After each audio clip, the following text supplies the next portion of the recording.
Welcome to the Bird is the Word Network. I'm your host, Jason R. Keeton, and tonight we are diving deep into the intersections of power, profit, and the presidency. This is episode 8 of Bird is the Word Network, titled The Liquid Gold Connection.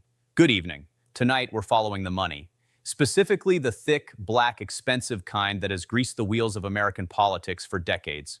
We're talking about oil, what some call liquid gold and others call the original sin of our modern economy. There's a persistent belief that our presidents don't just represent the people, they represent the wells. We've heard the whispers for years that wars are fought for crude and policies are written for dividends. Tonight we compare two eras. We look at the visible oil pedigree of George W. Bush and the transactional pay-to-play model critics see in the current Trump administration. Let's start with the man from Midland. George W. Bush didn't just have ties to oil, he was oil. Before the White House, he was the CEO of Arbuso Energy. His vice president, Dick Cheney, was the CEO of Halliburton.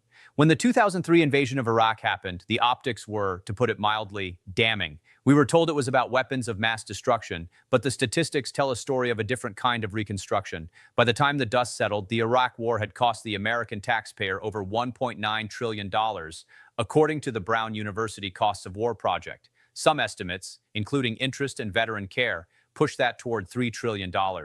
And who benefited?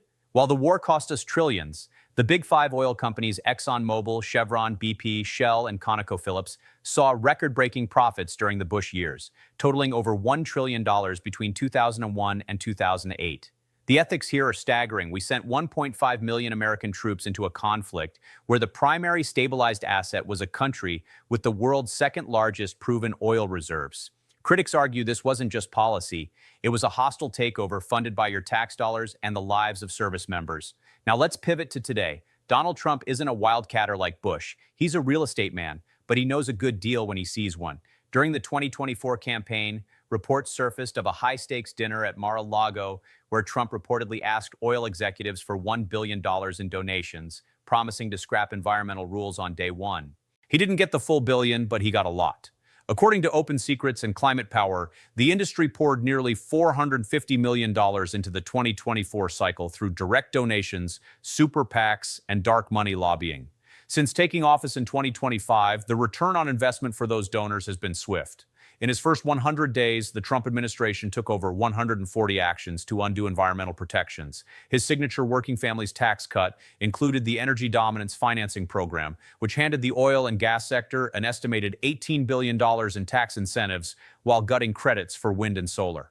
When a president says, "Drill, baby, drill," and then receives millions from the people doing the drilling, the ethical line doesn't just blur, it disappears. Is it a pro-growth policy, or is it a customized benefit for the people who bought the ads that got him elected? Here is the bottom line. Whether it's the old-school oil ties of the Bush era or the modern transactional style of Trump, the result is the same. It is a government that prioritizes the fossil fuel industry over the climate, the taxpayer, and often the safety of our troops.